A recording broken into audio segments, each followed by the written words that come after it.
El zumbido insistente del teléfono sobre la ancha mesa de mezquite fue una disonancia, una nota metálica y urgente en la sinfonía de ritmos suaves y orgánicos que constituía mi universo. Afuera, el sol de Oaxaca caía a plomo, blanqueando los muros de adobe y haciendo brillar las bugambillas fucsias. Pero aquí dentro, en la fresca penumbra de mi taller, el aire era un bálsamo. Olía a tierra húmeda, a la lanolina de la lana cruda, al aroma penetrante y casi místico del añil, y al humo lejano de la leña de copal. Mis dedos, manchados con el azul profundo de la grana cochinilla, se movían con una memoria que trascendía la mía propia, una memoria heredada a través de generaciones. Guiaban la aguja a través de la densa y lujosa tela de un huipil de seda salvaje, cada puntada una sílaba silenciosa en una historia que llevaba siglos contándose en los valles centrales. Dejé la aguja clavada en la tela, un punto final momentáneo en el largo poema de mi labor. Me limpié las manos en un paño áspero, observando por un momento el paisaje de mi propia piel. Las líneas finas alrededor de mis nudillos, los pequeños callos en las yemas de los dedos índice y pulgar, las cutículas teñidas permanentemente de un azul violáceo. Eran las manos que Nuria, la prometida de mi hijo, había descrito una vez, en un susurro que creyó privado, como las manos de una campesina. Una sonrisa melancólica se dibujó en mis labios. Mi difunto esposo, Ismael, las llamaba de otra manera. Las tomaba entre las suyas, grandes y fuertes, y las recorría con el pulgar. Son mapas de historias, Pilar, decía. Cada línea es un río, cada callo una montaña. Son las manos que construyeron nuestro mundo. Él habría sabido qué hacer, qué decir. El teléfono vibró de nuevo sobre la madera, un pequeño insecto tecnológico demandando atención. Lo tomé. La pantalla brilló con un mensaje de Nuria. Pilar, ¿qué tal? Cena familiar mañana a las 8 en Aupié de Cochón. Emiliano quiere que vengas. Por favor, ponte algo apropiado. Besos. Leí el mensaje no una, sino 3 veces, y cada lectura revelaba una nueva capa de condescendencia calculada. La palabra familiar era una farsa, un intento de envolver una citación en el cálido manto de la pertenencia, un lugar donde ella sabía que yo me sentía cada vez más extraña. La frase, Emiliano quiere que vengas, era su táctica habitual, usar a mi hijo como un escudo humano para sus propias exigencias, una forma de asegurarse de que yo no pudiera negarme sin parecer que lo estaba rechazando a él. Y luego la estocada final, la daga envuelta en el terciopelo de un «por favor, ponte algo apropiado».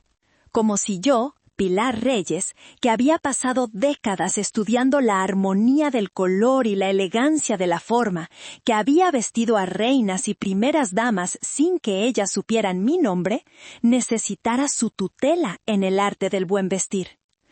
La palabra besos al final era la más insultante de todas, una pequeña flor de azúcar sobre un pastel de veneno.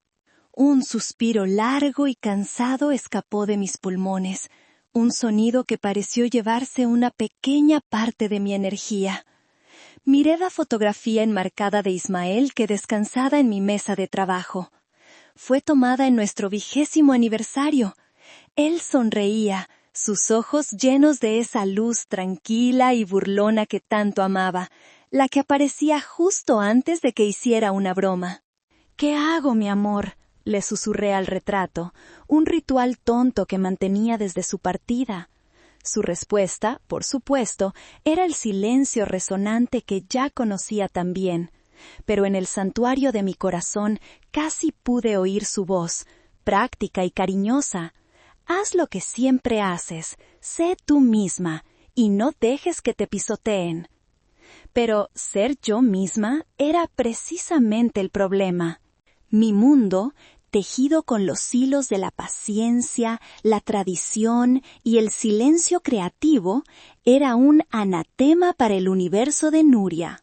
El suyo era un cosmos ruidoso, construido con logotipos, apariencias, filtros de Instagram y la validación instantánea de los me gusta.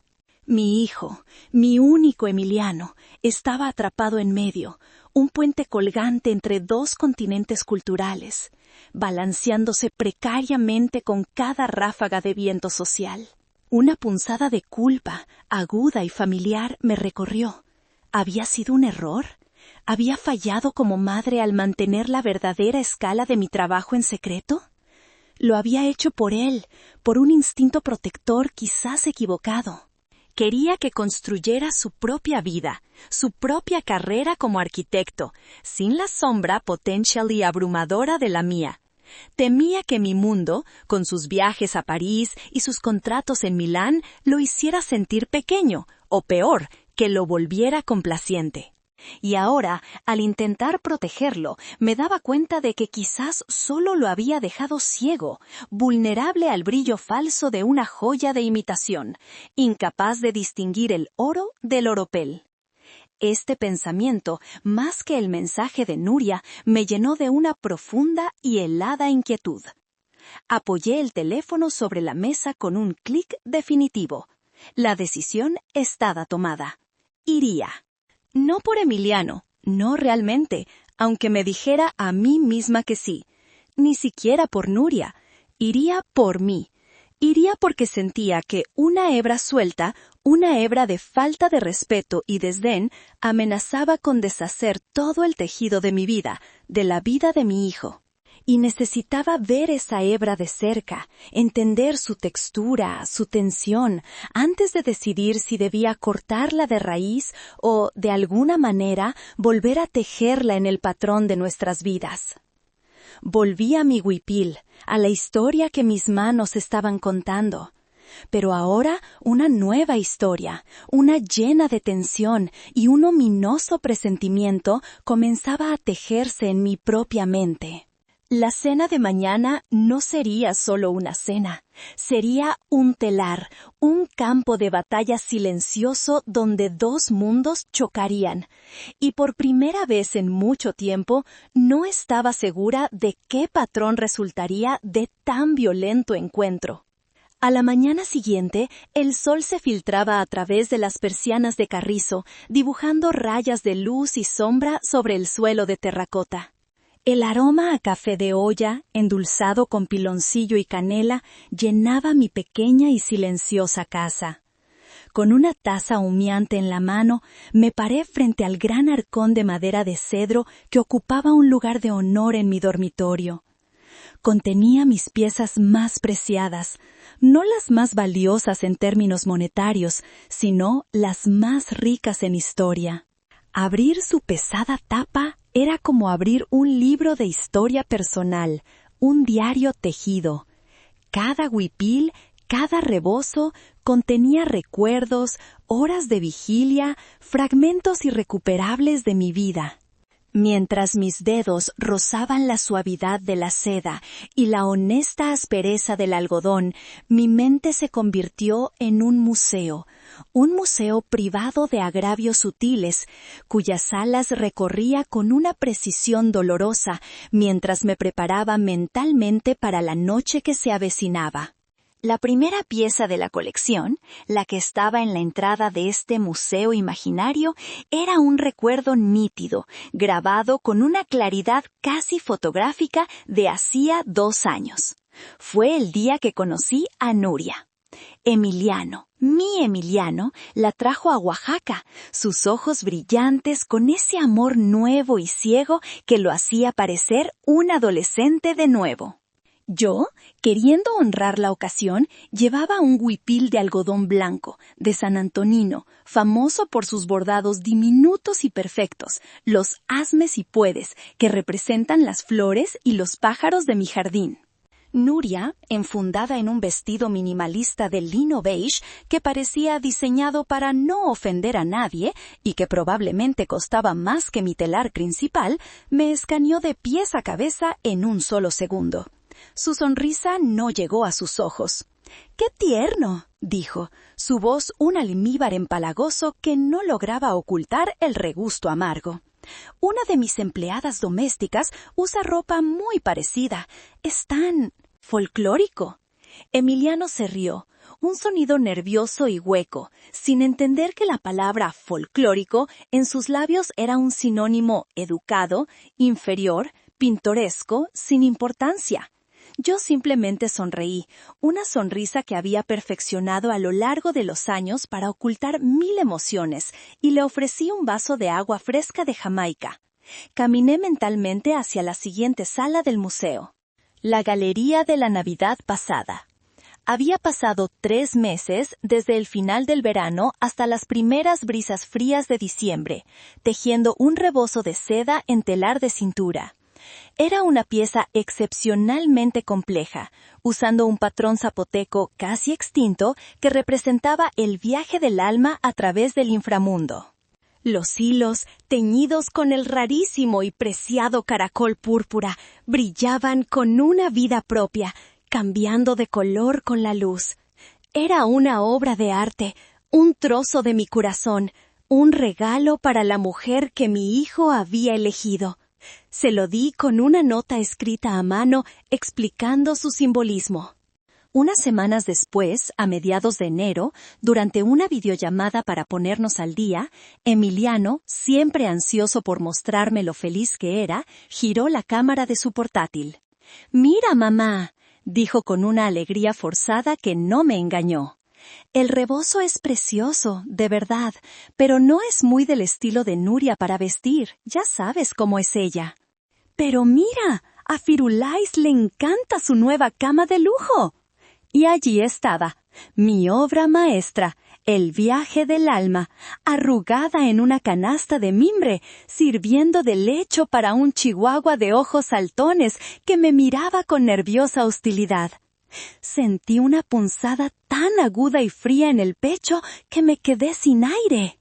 Tuve que cortar la llamada abruptamente, culpando a la mala conexión a Internet de la sierra. Esa noche no pude trabajar.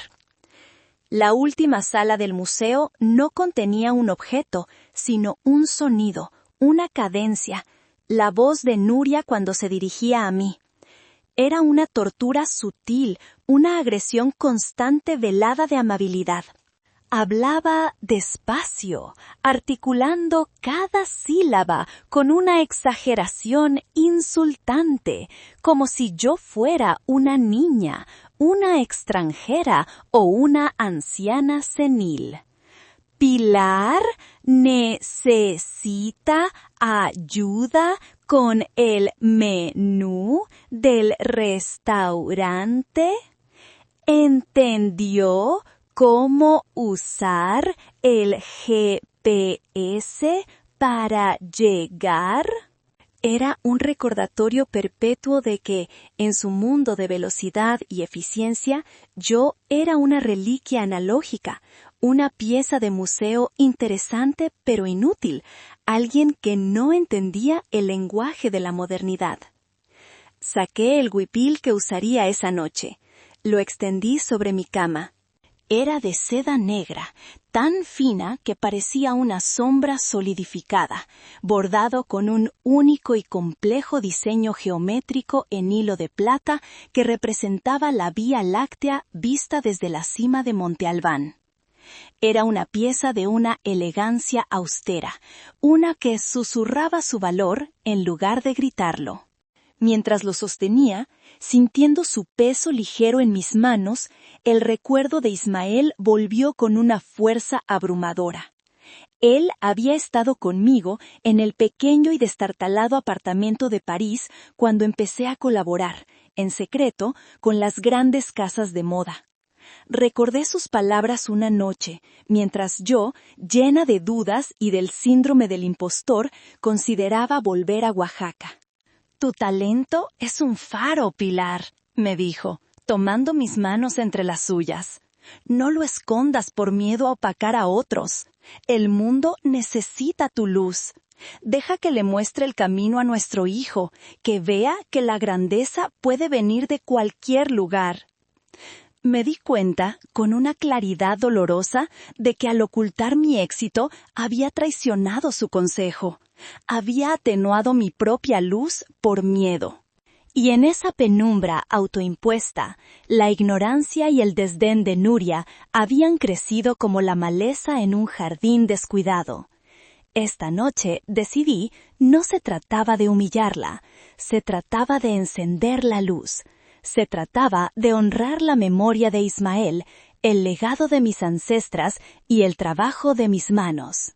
Se trataba de recordarle a mi hijo, y quizás, lo más importante, de recordarme a mí misma de qué estaba hecha realmente. Me puse el huipil. Se sentía como una armadura tejida con noche y estrellas. El taxi serpenteó por el denso tráfico de la tarde en la Ciudad de México y finalmente me depositó frente a la imponente fachada de cristal y latón de Ao Pie de Cochón en el corazón de Polanco. Las luces doradas y cálidas del interior se derramaban sobre la acera, creando un aura de exclusividad y opulencia. Iluminaban a una clientela que parecía haber sido sacada directamente de las páginas de una revista de sociedad. Mujeres con joyas que brillaban discretamente, hombres con trajes a medida y un aire de poder casual. Tomé una respiración profunda, el aire frío y contaminado de la ciudad llenando mis pulmones, y empujé la pesada puerta de cristal. El interior era un torbellino sensorial, el murmullo constante de docenas de conversaciones, el tintineo de copas de champán, el aroma a mantequilla, a mariscos frescos y a perfumes caros. Las superficies de mármol y los espejos multiplicaban el espacio y los reflejos, creando una atmósfera de bullicio elegante y estudiado. El contraste con la silenciosa santidad de mi taller era casi violento. Aquí, el valor parecía medirse en decibelios y en el brillo de los objetos.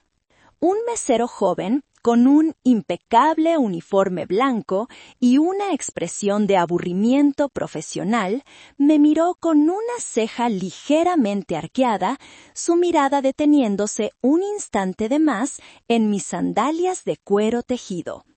Su postura cambió por completo, volviéndose una máscara de deferencia profesional en cuanto mencioné el nombre de Nuria de León para la reservación. Los vi en una mesa redonda situada estratégicamente en el centro del salón, un escenario perfecto para ver y ser visto. Emiliano me vio primero y se levantó de un salto, su rostro una compleja mezcla de alivio y ansiedad. Me abrazó, un poco más fuerte de lo normal, como si se aferrara a un ancla en un mar tormentoso. «Mamá, qué bueno que viniste», susurró en mi oído, su voz casi inaudible por encima del ruido del restaurante. Luego se inclinó aún más, su aliento cálido en mi mejilla. «Solo, por favor, esta noche no hablemos mucho de, ya sabes, las cosas del pueblo, los tintes, los telares. Es un ambiente diferente. La gente aquí no entiende de eso». Cada palabra fue un pequeño guijarro, liso y frío, arrojado al estanque de mi corazón. No había malicia en su voz, solo un miedo palpable. El miedo de mi hijo a que yo no encajara, a que mi autenticidad, la misma que él había admirado de niño, manchara su recién adquirido barniz de sofisticación. Asentí lentamente, una sonrisa triste que no llegó a mis ojos. «No te preocupes, mi amor. Sé perfectamente dónde estoy».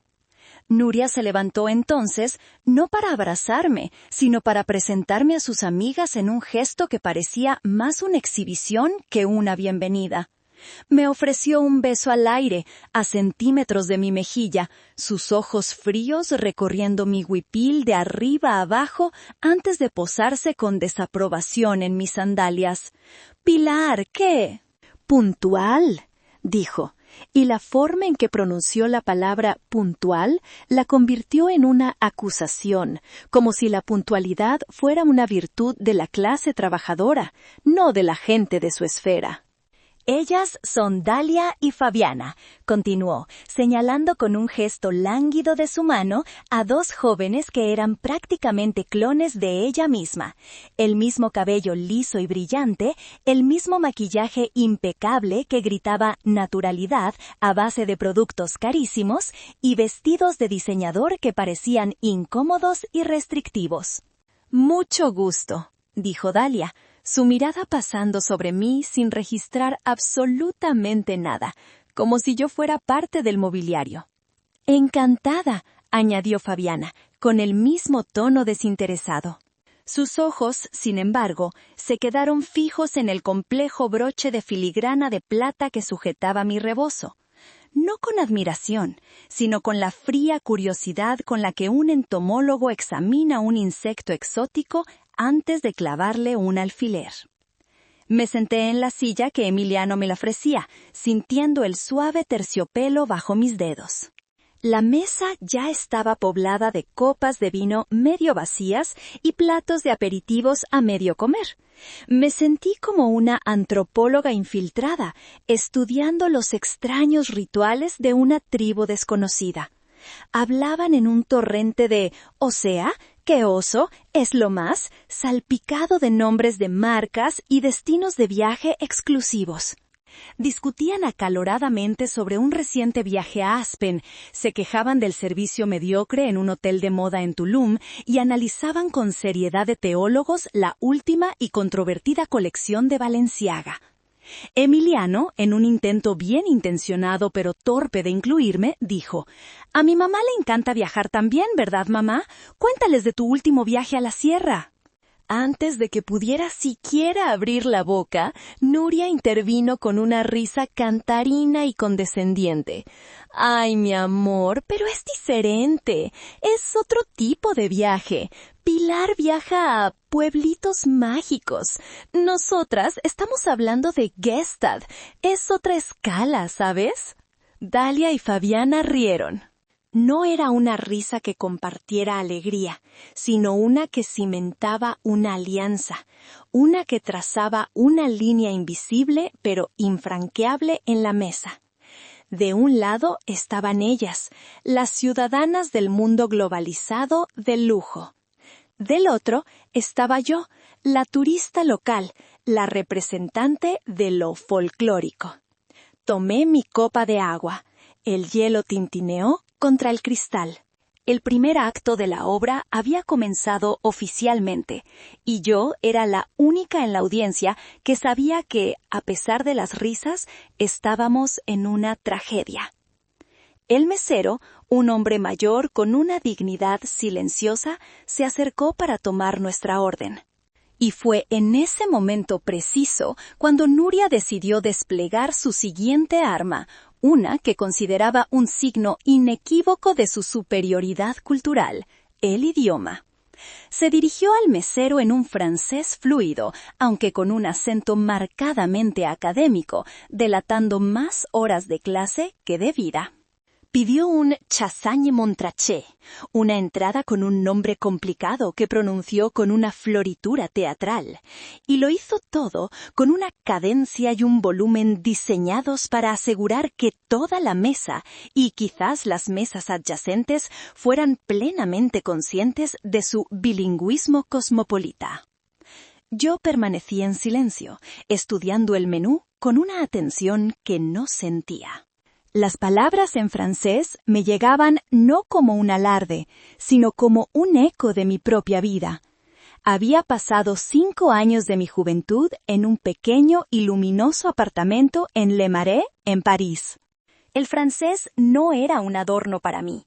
Era el idioma en el que había negociado mis primeros contratos con agentes textiles que me miraban con escepticismo. El idioma en el que había aprendido a regatear por tesoros ocultos en los mercados de pulgas de San Ouen, y el idioma en el que le había susurrado canciones de cuna a un Emiliano bebé, febril y acurrucado en mis brazos en una fría noche de invierno. El francés de Nuria era un traje de diseñador. El mío era una segunda piel. Después de que el mesero se retiró, con una inclinación de cabeza que denotaba más paciencia que admiración, la conversación en la mesa continuó, pero ahora con un matiz diferente.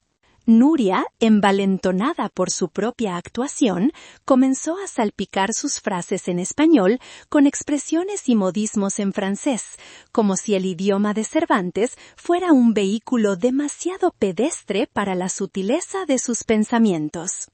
La calidad de la comida aquí es bastante buena, pero, franchement, nada como l'ambroisie en la Place de Vos, le dijo a Dalia, quien asintió con una expresión de profundo conocimiento, aunque yo dudaba seriamente que hubiera oído hablar de ese templo gastronómico de 3 estrellas Michelin.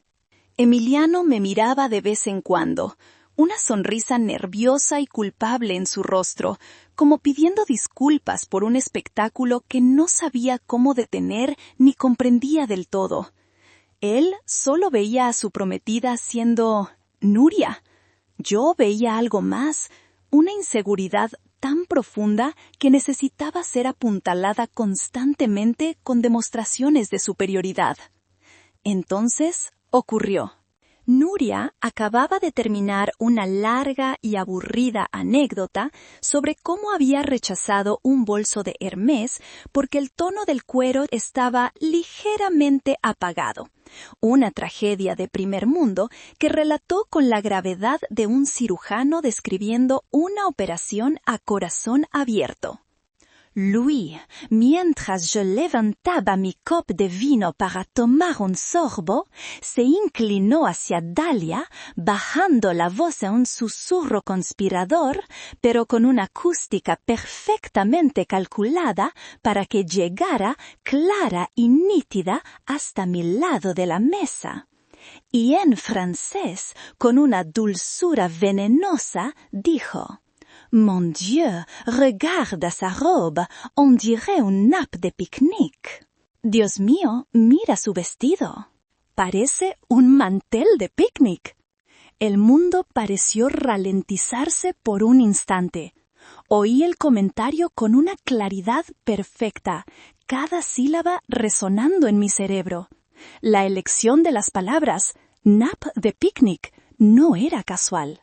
Era un insulto diseñado para ser a la vez visual y clasista, evocando una imagen de algo común, barato, utilitario, algo que se tira en el suelo para protegerse de la hierba. Era una forma de decir «no perteneces aquí», sin pronunciar esas palabras exactas. Levanté la vista de mi copa lentamente. Nuestros ojos se encontraron por una fracción de segundo a través de la mesa. En los suyos vi un destello inconfundible de triunfo malicioso, la satisfacción de haber lanzado una piedra y haber dado en el blanco. En los míos, espero, no vio nada. Mantuve mi rostro en una máscara de serena neutralidad, como la superficie de un lago profundo antes de la tormenta. Incluso esbocé una pequeña y vaga sonrisa, como si estuviera perdida en mis propios pensamientos agradables. Por dentro, sin embargo, una puerta de hierro, una que había mantenido abierta a duras penas durante 2 años, se cerró con un chasquido final y resonante. La paciencia, la comprensión, la voluntad de excusar su comportamiento como la inmadurez de la juventud, todo eso se desvaneció y se convirtió en cenizas. Esto no era ignorancia, esto no era una falta de tacto. Esto era crueldad deliberada, saboreada y disfrutada. Emiliano, ajeno a la daga verbal que acababa de ser lanzada a través de la mesa, continuó untando mantequilla en su pan. ¿Todo bien, mamá? Todo perfecto, mi amor, respondí, y mi voz, para mi propio asombro, salió firme y clara. Estaba admirando el bordado de este mantel. Y con una calma que me sorprendió a mí misma, tracé con la yema de mi dedo el patrón de damasco de la tela de la mesa, como si el comentario de Nuria me hubiera inspirado una genuina curiosidad por los textiles del restaurante. Ella me miró, una arruga de confusión en su frente por un segundo, antes de descartarme de nuevo con un casi imperceptible encogimiento de hombros. El juego había subido de nivel, y ella, en su arrogancia, ni siquiera se había dado cuenta de que ya no era la única jugadora. Justo cuando el mesero llegaba con los platos principales, una conmoción sutil pero palpable recorrió el bullicioso restaurante. Las conversaciones bajaron de volumen, las risas se apagaron y las cabezas se giraron con una discreción estudiada hacia la entrada. Era esa clase de cambio en la atmósfera social que solo ocurre cuando entra alguien de verdadera importancia, no solo de riqueza. La riqueza se anuncia, la importancia simplemente es. Por la puerta principal, acompañado por el gerente del restaurante, que se inclinaba ligeramente en una muestra de deferencia, entró un hombre de unos 60 años. Era alto, con el cabello completamente plateado peinado hacia atrás, y una elegancia que no se compraba en ninguna boutique, se vivía. Vestía un traje de lino azul marino que caía con una perfección natural, y sus ojos azules, agudos y curiosos, lo observaban todo con una mezcla de interés y ligero aburrimiento. Era Jean-Pierre Dubois. El corazón de Nuria pareció detenerse, y luego latir con una fuerza que casi pude ver a través de su vestido de seda. La vi abrir los ojos como platos, su tenedor con un trozo de espárrago suspendido a medio camino de su boca. «No puede ser», siseó a sus amigas, su voz un hilo de incredulidad y emoción. «Es él, es Jean-Pierre Dubois, el CEO y director creativo de Maison Dubois». Para Nuria y su círculo, Dubois era más que un empresario. Era una deidad, el sumo sacerdote de la religión de la alta costura. Maison Dubois era el pináculo del lujo, una casa de moda legendaria que no seguía las tendencias, las dictaba. Verlo en persona, en el mismo restaurante, era el equivalente a un avistamiento divino, una señal cósmica. El gerente guió a Dubois a través del laberinto de mesas. Nuria se enderezó en su asiento, se arregló discretamente el cabello y adoptó una expresión de sofisticación casual, como si codearse con leyendas de la moda fuera su pan de cada día. Vi el cálculo febril en sus ojos. Esta era una oportunidad, una que no podía dejar pasar. Para mi sorpresa y el horror apenas disimulado de Nuria, el gerente los dirigía directamente hacia nuestra mesa. No, deben ir a otra mesa», murmuró Nuria, casi en pánico, como si nuestra presencia folclórica pudiera contaminar su posible encuentro con la grandeza. Pero se detuvieron junto a nosotros. El gerente se disculpó profusamente con Dubois. «Monsieur Dubois, lamento profundamente la confusión. Su mesa reservada junto a la ventana aún no está lista. Hubo un malentendido. ¿Les importaría esperar unos minutos en el bar? La champaña corre por nuestra cuenta, por supuesto». Antes de que Dubois pudiera responder, sus ojos agudos recorrieron nuestra mesa. Pasaron por encima de Nuria y sus amigas sin detenerse. Se posaron brevemente en Emiliano y finalmente me encontraron. Y entonces su rostro, hasta entonces una máscara de impasibilidad profesional, se transformó. Una sonrisa genuina, cálida y llena de afecto iluminó sus facciones, borrando la fachada del formidable CEO. «No será necesario, gracias», dijo, su voz con un acento francés melodioso que hizo que Nuria se estremeciera de emoción. «Veo que la persona con la que he venido a cenar ya está aquí». Se acercó a mí, ignorando por completo a los demás. Se inclinó y, para el asombro de toda la mesa, me dio 2 besos en las mejillas, al estilo francés, un gesto de familiaridad y cariño. «Pilar, ma chère». «Llegas temprano, como siempre, una virtud que los parisinos nunca aprenderán». Me levanté y le devolví el saludo, sintiendo la mirada de todos clavada en mí. Jean-Pierre, siempre he preferido esperar a que me esperen. Es más productivo. El silencio en la mesa era tan denso que se podría haber cortado con un cuchillo. Podía sentir la confusión emanando de Nuria, Dalia y Fabiana como una niebla espesa. Emiliano me miraba, su boca ligeramente abierta, un cortocircuito evidente en su cerebro. ¿Cómo conocía su madre, la artesana de Oaxaca, a una de las figuras más poderosas de la moda mundial de una manera tan íntima? Aclaré que, de hecho, Jean-Pierre y yo habíamos acordado encontrarnos esa noche para cenar y discutir los detalles finales de un proyecto.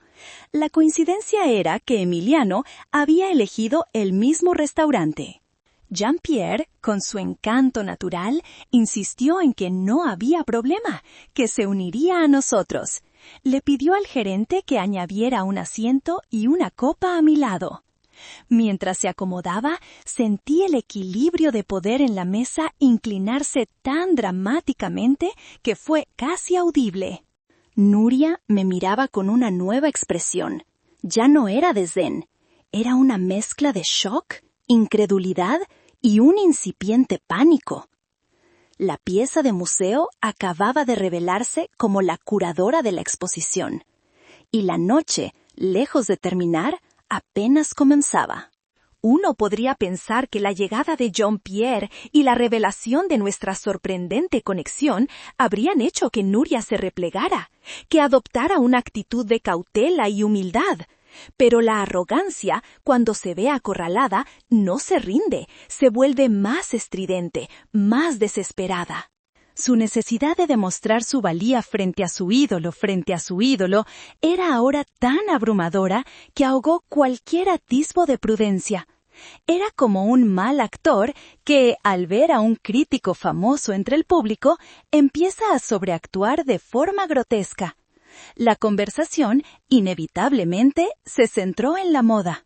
Nuria, tratando de recuperar el control y establecerse como una experta, comenzó a pontificar sobre las últimas tendencias, usando términos que había aprendido en blogs y revistas.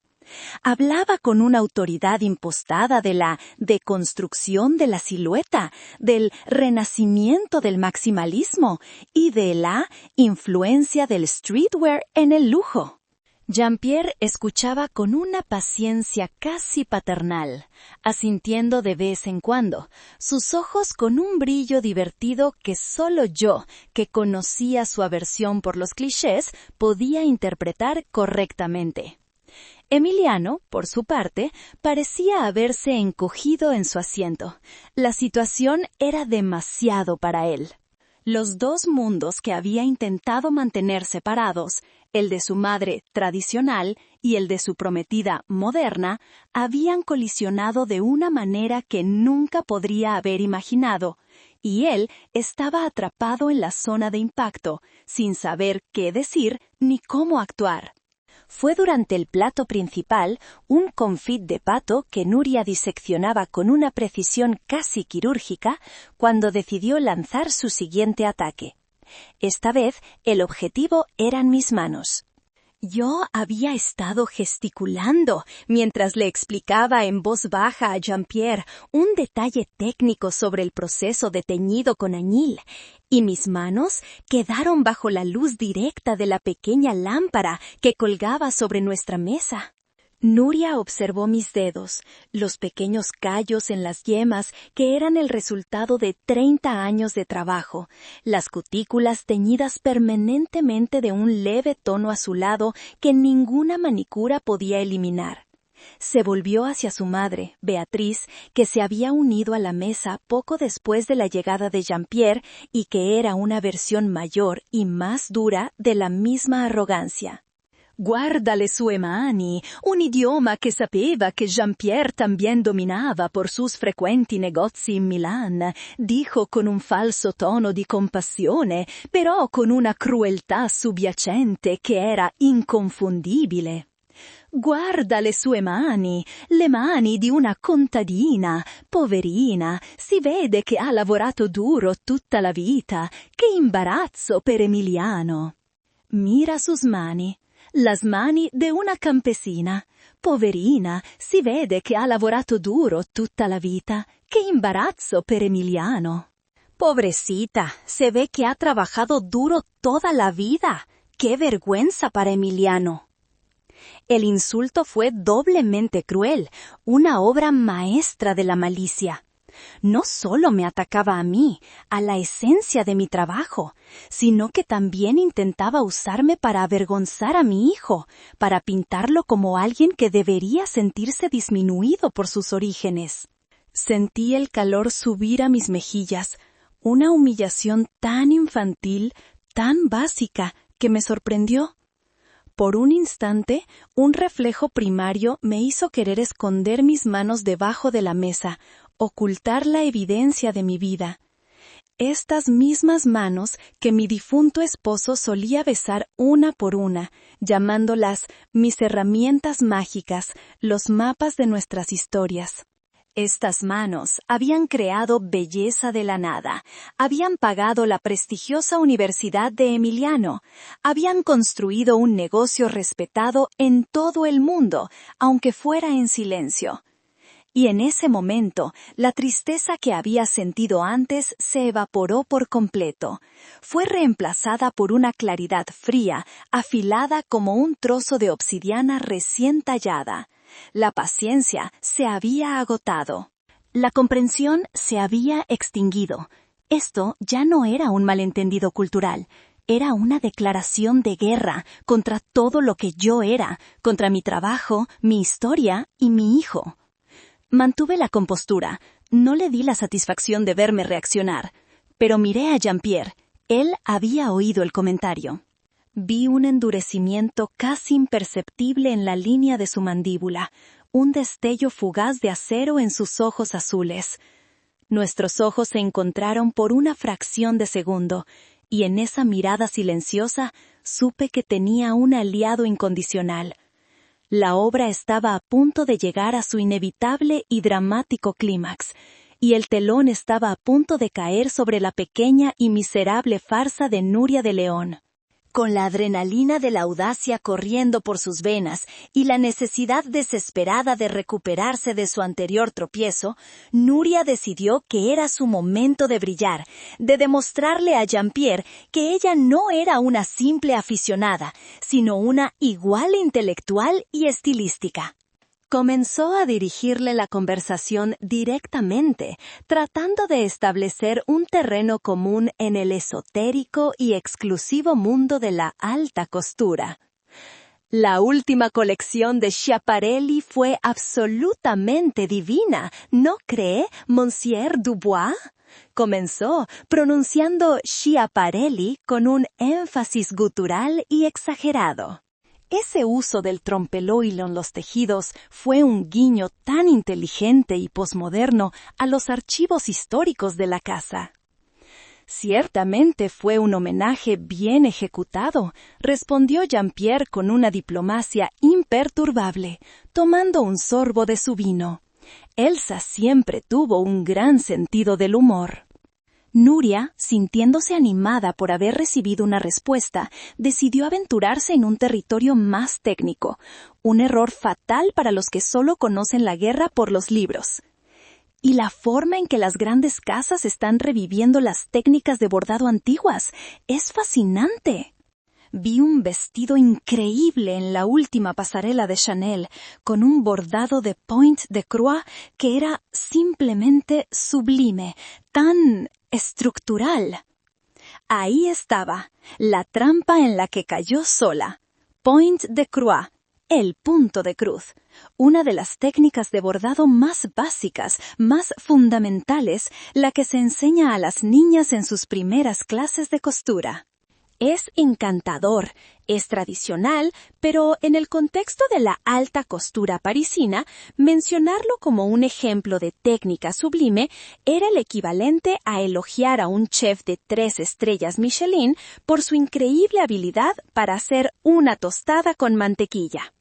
Era un error que revelaba todo. Su conocimiento no era profundo ni vivido. Era superficial, un barniz aplicado a toda prisa a partir de artículos de revistas y publicaciones de Instagram. Un silencio momentáneo, casi imperceptible para los no iniciados, cayó sobre la mesa. Yo bajé la mirada a mi plato, usando mi tenedor para perseguir un guisante, ocultando una sonrisa que luchaba por salir. Era la arrogancia en su forma más pura, hablar con autoridad sobre un tema del que solo se tienen nociones vagas. Jean-Pierre, siendo el caballero que era, no la humilló, pero tampoco la dejó pasar. Su método fue mucho más sutil y por lo tanto más devastador.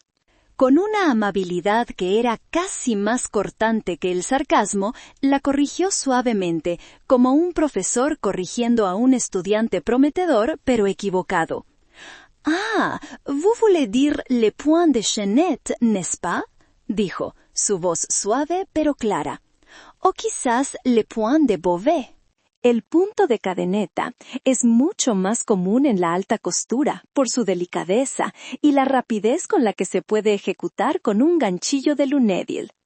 El point de croix es encantador, por supuesto, pero quizás un poco rústico para esa aplicación en particular. La palabra rústico flotó en el aire, cargada de una ironía tan densa que casi se podía tocar. Era la misma palabra con la que ella me había definido a mí. El rostro de Nuria pasó del rosa pálido de la confianza al rojo intenso de la humillación en el lapso de 3 segundos. Había sido corregida públicamente en su propio campo de especialización por su ídolo. La herida a su ego fue palpable. Podía verla luchando por mantener la compostura, sus nudillos blancos mientras apretaba su servilleta de lino debajo de la mesa hasta casi rasgarla. Sí, claro, eso quise decir. A veces confundo los nombres en francés, balbuceó, tratando de reírse como si fuera un simple lapsus sin importancia. Pero el daño estaba hecho. Su máscara de experta se había resquebrajado, revelando la inseguridad que había debajo. La humillación, como el agua, siempre busca el nivel más bajo para desbordarse. Y en esa mesa, el blanco más fácil y evidente era yo. Vi la ira en sus ojos, una ira que ya no podía dirigir al hombre que admiraba, y supe que iba a redirigirla hacia mí con toda su fuerza acumulada. La corrección de Jean-Pierre no la había hecho reflexionar, la había convertido en una bestia herida y estaba a punto de atacar. Se volvió hacia sus amigas, buscando consuelo y una forma de reafirmar su estatus perdido. Y fue entonces, en su momento de mayor vulnerabilidad y furia, cuando cometió su error final y más devastador. La conversación, por un momento tenso, se desvió hacia Emiliano y sus proyectos de arquitectura. Fue un intento claro de su parte por desviar la atención de la metedura de pata de Nuria y llevar la plática a un terreno más seguro, un terreno que él controlaba. Habló con un entusiasmo genuino y conmovedor sobre un nuevo complejo residencial que estaba diseñando en las afueras de la ciudad, un proyecto innovador que buscaba integrar la arquitectura moderna y sostenible con espacios verdes y comunitarios.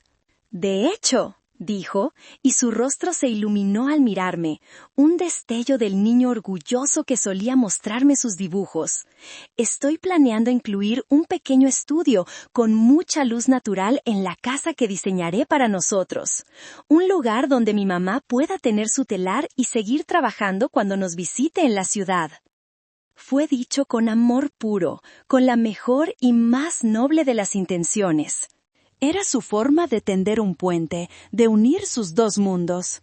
Pero para Nuria, en su estado de furia herida y ego magullado, sus palabras no fueron un puente, sino una provocación. La idea de que mi pasatiempo rústico invadiera su futuro hogar de diseño era inaceptable. La idea de que Emiliano, después de todo este tiempo, todavía estuviera tan intrínsecamente ligado a mí, era una afrenta a Sopontrol, una prueba de que su proyecto de refinamiento aún no estaba completo. Soltó una risa. No era una risa alegre, era un sonido agudo, quebradizo, como el de un cristal fino al romperse. Estaba lleno de un desprecio que ya no se molestaba en ocultar. Se inclinó hacia Dalia, su cómplice silenciosa, pero esta vez no susurró. Habló en un tono de voz claro y deliberado, diseñado para ser oído, al menos por aquellos que entendieran el idioma de su crueldad. En francés, con una claridad helada y una dicción perfecta, dijo: «Une vieille rustique comme elle ne vient pas vivre avec nous. On lui trouvera une jolie maison à Oaxaca pour qu'elle puisse jouer avec ses fils. Emiliano doit enfin couper le cordon. Una vieja rústica como ella no vendrá a vivir con nosotros. Le encontraremos una casita bonita en Oaxaca para que juegue con sus hijos. Emiliano por fin tiene que cortar el cordón umbilical». Si sus insultos anteriores habían sido dagas lanzadas con sigilo, esto fue un golpe de masa a plena luz del día. Fue un ataque a todo mi ser, a mi pasado, a mi presente y a mi futuro. Vieja rústica, un ataque a mi edad y a mi origen. Jugar con sus hilos, una trivialización de mi arte, de mi vida, del legado de mis ancestras. Y la frase final, la más venenosa de todas: cortar el cordón umbilical.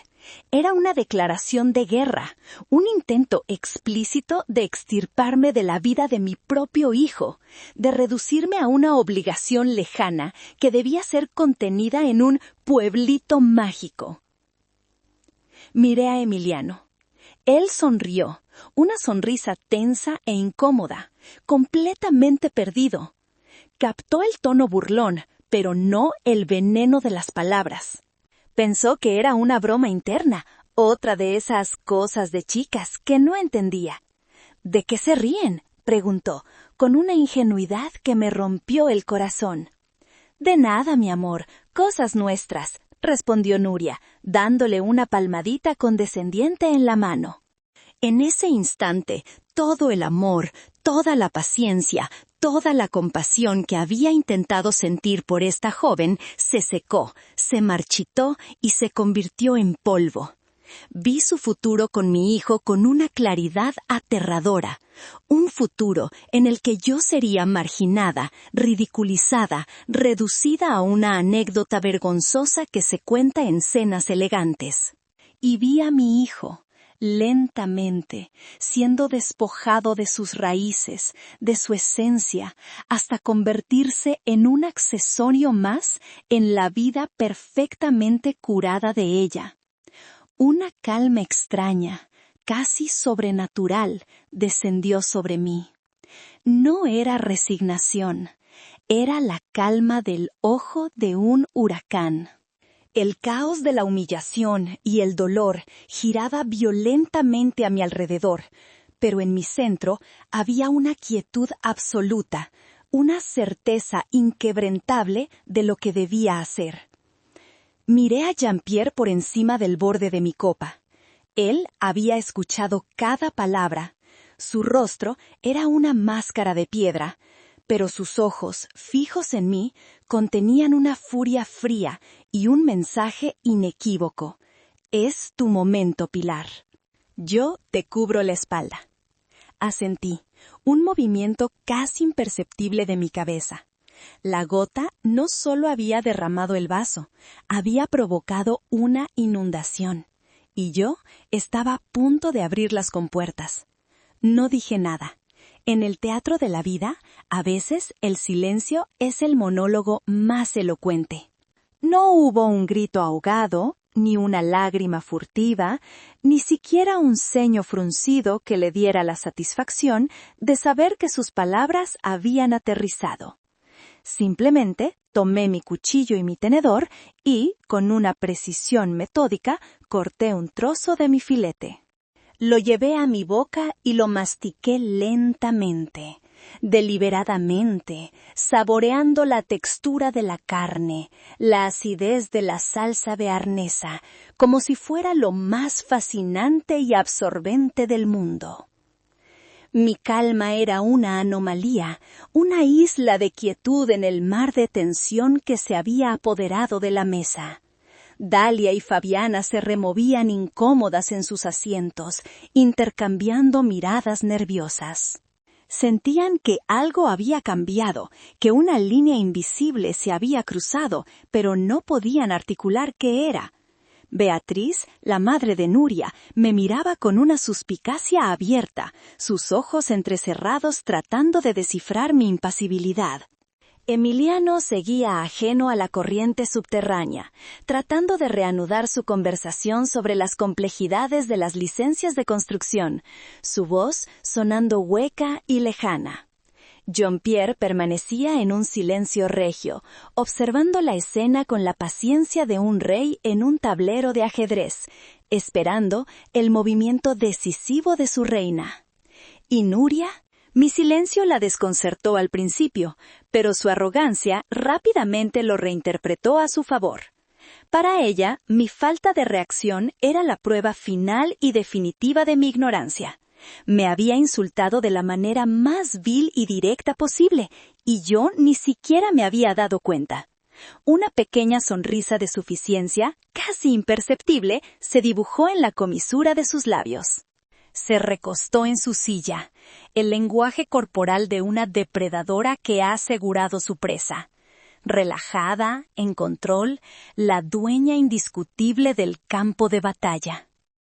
Dentro de mí, sin embargo, se libraba una guerra silenciosa.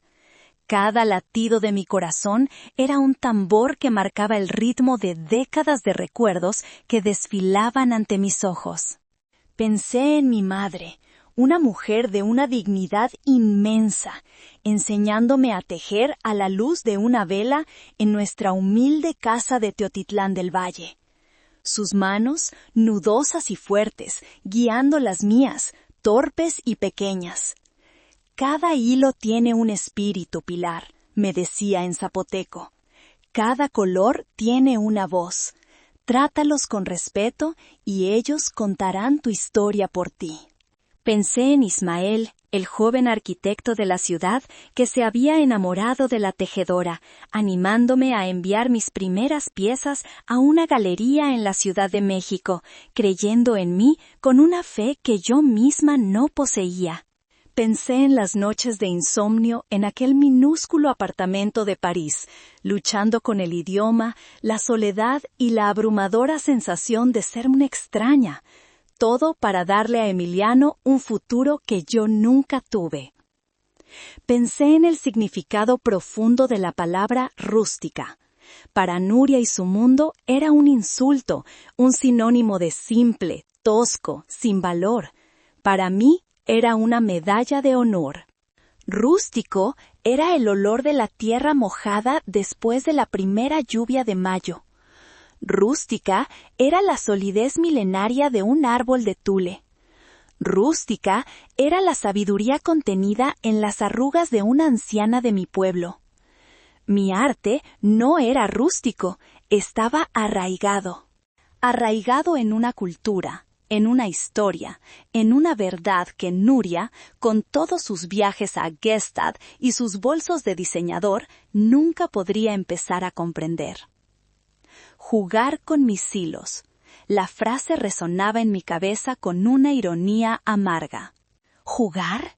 ¿Acaso ella tenía la más remota idea de lo que era pasar meses, a veces años, inclinada sobre un telar, contando cada hilo, cada cruce, hasta que la espalda dolía con un fuego sordo y los ojos ardían por el esfuerzo? ¿Sabía el conocimiento profundo de botánica y química necesario para crear los tintes? La paciencia cósmica de esperar a que la luna estuviera en la fase correcta para cortar ciertas plantas y asegurar la permanencia del color. No, para ella era un juego, un pasatiempo pintoresco para una vieja rústica. Mi calma no era pasividad, era la calma de un tejedor que ha visualizado el diseño completo en su mente antes de anudar el primer hilo. Estaba dejando que Nuria se regodeara en su ignorancia. Estaba dándole más cuerda, no para que se ahorcara, sino para que tejiera su propia mortaja. Cada segundo de silencio, cada bocado de comida que tomaba, era un acto de poder, un estiramiento deliberado del tiempo antes del golpe final.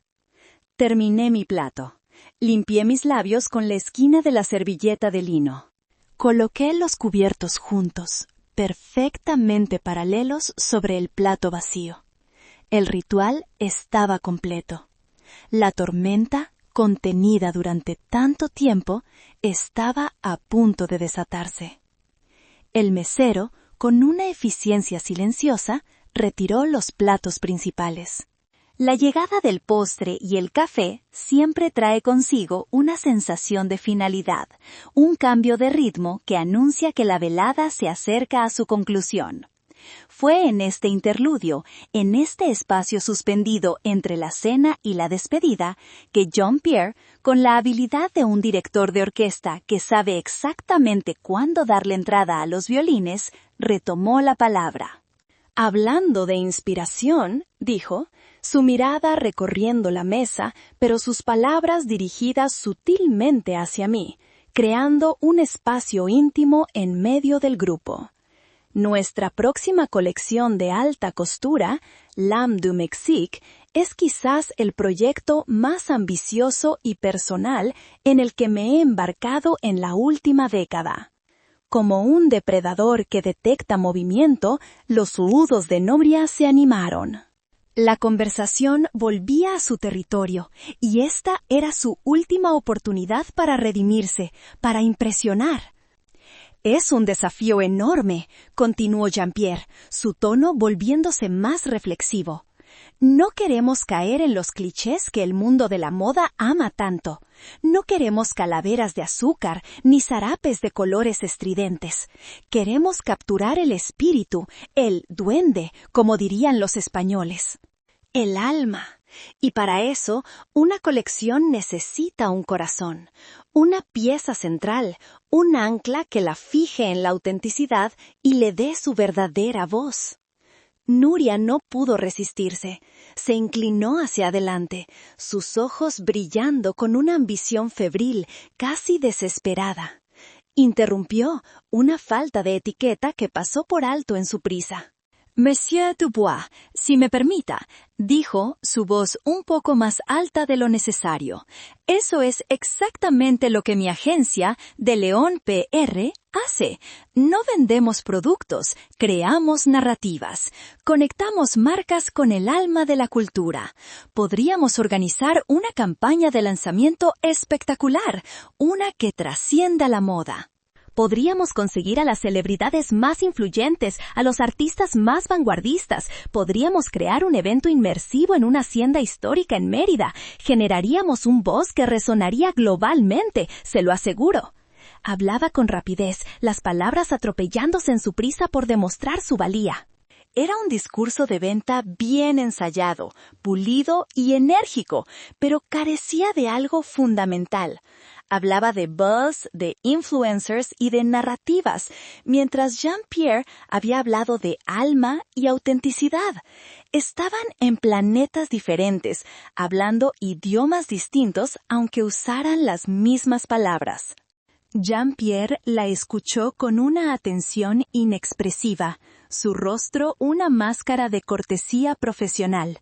Cuando ella terminó, un poco sin aliento, él simplemente asintió lentamente.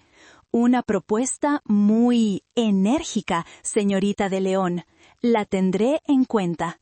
Fue un despido educado, envuelto en seda, pero un despido al fin y al cabo, y creo que, en el fondo de su ser, hasta Nuria lo sintió. Una sombra de duda, de fracaso, cruzó su rostro por una fracción de segundo. Fue entonces cuando supe que el momento había llegado. Todas las piezas estaban en su lugar en el tablero. El escenario estaba listo. El público estaba cautivo. La arrogancia de mi adversaria estaba en su punto más alto, hinchada y frágil, a punto de estrellarse contra la dura e inamovible roca de la realidad. Dejé que el silencio que siguió a las palabras de Jean-Pierre se asentara por un momento más, un lienzo en blanco sobre el que estaba a punto de pintar. Luego, con la suavidad con la que se pasa un hilo por el ojo de una aguja, carraspé. Fue un sonido pequeño, casi imperceptible, una nota solitaria en la tensa sinfonía de la mesa, pero en esa atmósfera cargada sonó como un trueno. Todas las cabezas se giraron hacia mí. Nuria me miró con una irritación apenas disimulada, como si yo, la pieza de mobiliario, me hubiera atrevido a emitir un sonido. Emiliano me miró con una preocupación palpable, temiendo que fuera a decir algo que los avergonzara, que confirmara su estatus de rústica. Jean-Pierre me miró con una expectativa tranquila, sus ojos diciéndome, «El escenario es tuyo». Había llegado la hora de hablar. Incliné ligeramente la cabeza, un gesto de cortesía que era, a la vez, una toma de posesión del escenario. Mi primer objetivo no era la reina, sino su corte, las que con sus risitas cómplices y su silencio aprobador habían validado la crueldad. Miré directamente a Dalia y Fabiana. Sus sonrisas forzadas se congelaron, reemplazadas por una expresión de desconcierto. ¿Qué podría tener que decirles la madre artesana? Y en un francés perfecto, claro y sin el más mínimo acento, comencé. «Señoritas», dije, mi voz tranquila, pero con una resonancia que pareció llenar el espacio a nuestro alrededor, acallando los murmullos de las mesas cercanas. Me ha parecido oír antes un comentario sobre mi vestido, comparándolo con un mantel de picnic. Es una observación interesante, y me gustaría ofrecerles un poco de contexto, si me lo permiten, ya que parecen interesadas en los textiles. El shock en sus rostros fue instantáneo y profundo, una transformación facial fascinante de ver. Dalia, que estaba a punto de llevarse una copa de agua a los labios, se detuvo a medio camino, su mano temblando ligeramente. Fabiana se quedó con la boca abierta, su cuchara de postre suspendida en el aire como un colibrí metálico. El cerebro detrás de sus ojos perfectamente maquillados luchaba por procesar la disonancia cognitiva. La vieja rústica no solo entendía francés, sino que lo hablaba con una fluidez y una elegancia que ellas, con todas sus clases privadas en la Alianza Francesa y sus viajes de verano a la Riviera, no podían igualar. Continué. Mi tono era ahora el de una catedrática paciente explicando una lección fundamental a unos estudiantes un poco lentos. Este mantel de picnic, como lo llaman, es un huipil ceremonial tejido en telar de cintura, una técnica que se ha transmitido de madre a hija en mi familia por al menos 15 generaciones. La seda no es de criadero, es seda salvaje, recolectada a mano en la sierra de Oaxaca, de los capullos del gusano Eutachiptera xidi. Es un proceso increíblemente laborioso. Las miré fijamente, asegurándome de tener toda su atención. Los hilos no se compran en una tienda, se tiñen durante semanas usando pigmentos naturales y técnicas que tienen más de 800 años de antigüedad. El color negro profundo no es un tinte químico. Se logra a través de un complejo proceso de fermentación de la vaina del árbol de huizache. Y este diseño geométrico de aquí, tracé el patrón en mi pecho con la yema de un dedo, no es un simple adorno. Representa el cosmos zapoteco, el mapa del cielo tal y como lo veían mis ancestros desde la cima de Monte Albán. Hice una pausa dramática, para dejar que la magnitud de su ignorancia se asentara en sus mentes. Es una pieza que lleva más de 6 meses de trabajo a tiempo completo. Y, por cierto, un huipil casi idéntico en técnica y simbolismo, tejido por mi abuela, se encuentra actualmente en la colección permanente del Musée du Quai Branly en París, no muy lejos del Louvre. Quizás deberían visitarlo en su próximo viaje de compras. Es bastante educativo. El silencio que siguió fue denso, pesado, casi vergonzoso. Dalia y Fabiana no podían mirarme a los ojos. Sus miradas se clavaron en sus platos, en sus manos, en cualquier lugar excepto en mi rostro. Las había desarmado no con ira, sino con conocimiento. Había tomado su intento de insulto, nacido de la ignorancia, y lo había convertido en una lección de historia del arte, antropología y técnica textil.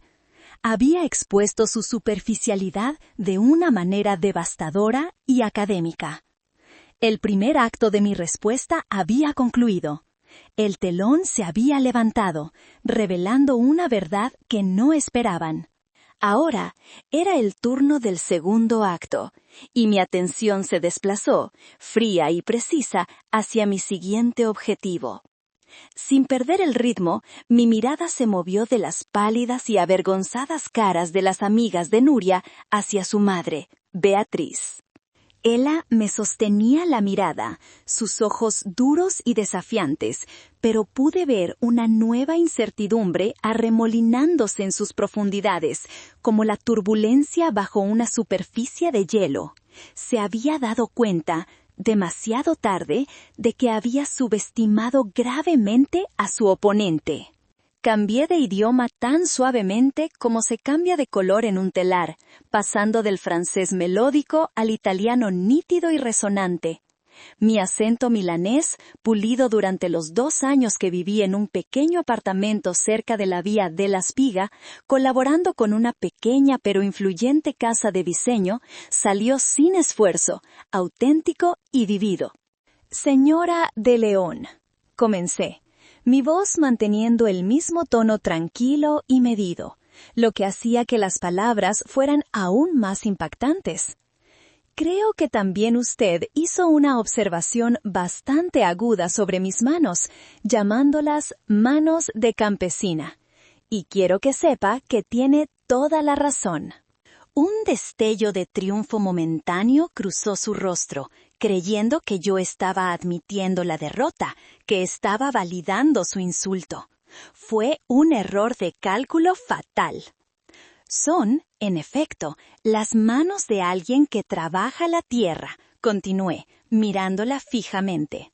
La tierra que nos da la grana cochinilla, el pequeño insecto que vive en el nopal para crear el rojo más profundo y verdadero que existe.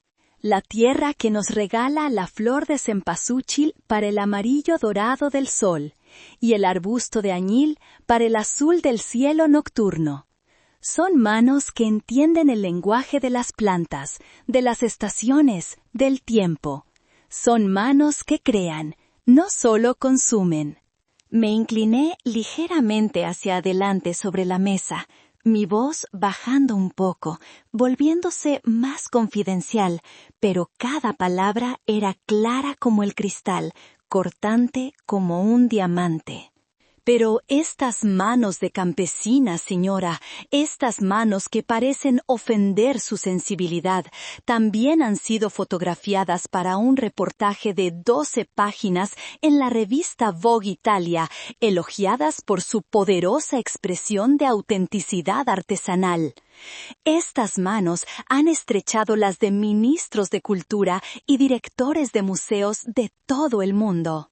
Ya, de hecho, estas mismas manos que tanto le molestan fueron invitadas el año pasado a dar una demostración de técnica de teñido en un evento privado y exclusivo durante la Semana del Diseño de Milán, en un palacio histórico. Fue una noche encantadora. Asistieron muchos de los grandes nombres de la moda y el diseño italiano. Quizás su hija debería haberme pedido una invitación.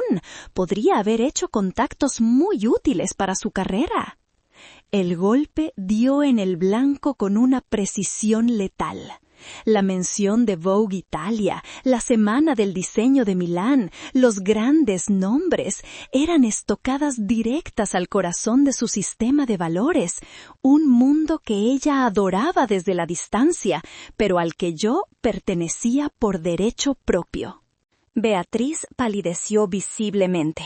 Su fachada de superioridad aristocrática se resquebrajó, revelando la envidia y la inseguridad que había debajo. Había intentado usar mis manos como un símbolo de mi inferioridad, y yo las había convertido en la prueba irrefutable de mi éxito en su propio terreno sagrado. Miré mis manos, extendiéndolas sobre el mantel blanco por un momento. Las observé como si fueran de otra persona. Ya no sentía la necesidad de ocultarlas. Eran, como había dicho Ismael, mapas de historias. Y esta noche acababan de añadir un nuevo y victorioso capítulo a su compleja y rica cartografía. El segundo acto estaba completo. Solo quedaba el acto final, el golpe de gracia. Y para eso, mi atención se volvió, por fin, con la lentitud de un depredador que saborea el momento, hacia Nuria. Nuria me miraba como si yo fuera una aparición, un espectro que había surgido de las profundidades para atormentarla. Su rostro era una máscara de incredulidad y pánico creciente. El mundo que había construido con tanto esmero, un mundo predecible basado en jerarquías superficiales de marcas, dinero y conexiones, se estaba desmoronando a su alrededor en tiempo real. Volví al francés. Era importante cerrar el círculo, usar el mismo idioma que ella había elegido para su ataque más cruel. Mi voz, sin embargo, ya no era la de una profesora ni la de una polemista. Era la voz de alguien que ostenta un poder tranquilo e innegable, la voz de la autoridad. «Y usted, Nuria», dije, y su nombre salió de mis labios no como una acusación, sino como un veredicto. Habló antes de encontrarme una casita bonita en Oaxaca para que yo pudiera jugar con mis hilos. Le agradezco su repentina preocupación por mi bienestar y mi jubilación, pero puedo asegurarle que mi casita en Oaxaca es bastante cómoda. Tiene 12 telares, un laboratorio de tintes naturales y un jardín botánico. Y lo que usted llama jugar, yo lo llamo dirigir una empresa cooperativa que da empleo digno y bien remunerado a más de 50 familias de mi comunidad, la mayoría mujeres jefas de familia. Su mandíbula se tensó. Podía verla luchando por encontrar una respuesta, una negación, una objeción, pero las palabras no le salían. Estaba paralizada, atrapada en los faros de una verdad que se aproximaba a toda velocidad. Continué, mi voz volviéndose más afilada, más precisa. Y en cuanto a su interesante sugerencia de que mi hijo debe cortar el cordón umbilical, déjeme decirle algo sobre los hilos, ya que parece que le interesan. Un hilo solo es frágil, se puede romper con facilidad. Pero cuando se tejen juntos miles de hilos, con respeto, con habilidad, con una intención clara, crean algo que no solo es hermoso, sino que puede durar generaciones. Un tejido protege, abriga, cuenta una historia. Eso es una familia, Nuria. No es un cordón que se corta, es un tejido que se fortalece con cada nuevo hilo que se añade. Es una lástima que usted solo vea los hilos como algo con lo que jugar. Hice una última pausa, permitiendo que la metáfora se hundiera. Quizás, en lugar de preocuparse por cortar los lazos de mi hijo, debería empezar a preocuparse por no cortar sus futuras y muy prometedoras relaciones de negocios. La falta de respeto por el patrimonio cultural, por la dignidad del trabajo y por la inteligencia de los demás es algo que las grandes marcas, las marcas con verdadera alma, no suelen perdonar. El silencio que siguió fue absoluto, un vacío sonoro. Había desmantelado su insulto, había expuesto su superficialidad, había deconstruido su filosofía de vida y, finalmente, había insinuado una consecuencia profesional tangible. Pero la revelación final, la que lo cambiaría todo, aún estaba por llegar. Giré mi cuerpo ligeramente, apartando mi atención de ella como si ya no fuera relevante, como si la conversación con ella hubiera concluido. Miré a Jean-Pierre y mi rostro se suavizó, mi tono cambiando a uno de cálida complicidad entre viejos amigos. Jean-Pierre, querido amigo, dije, volviendo al español para que Emiliano, mi hijo perdido y confundido, pudiera entender cada palabra. La noche ha sido larga y llena de sorpresas.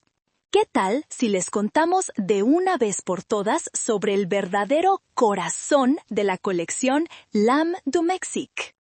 Los ojos de Jean-Pierre brillaron con una luz de anticipación.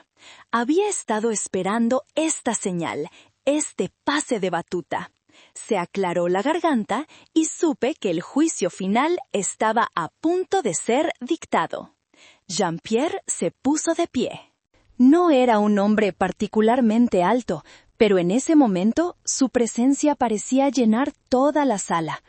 Se desabrochó el botón de su saco de lino, un gesto casual que, sin embargo, tenía el peso de un ritual, señalando que lo que iba a decir era importante y definitivo.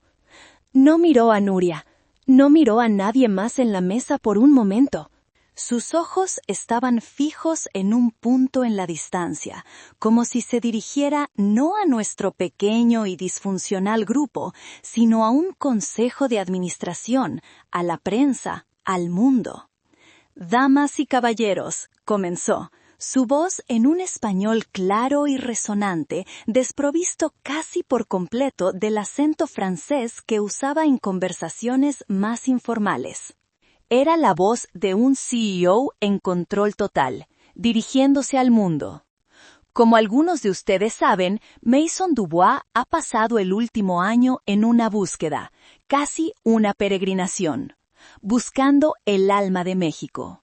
No una imitación barata, no una apropiación cultural superficial, sino una verdadera colaboración, un diálogo entre dos tradiciones.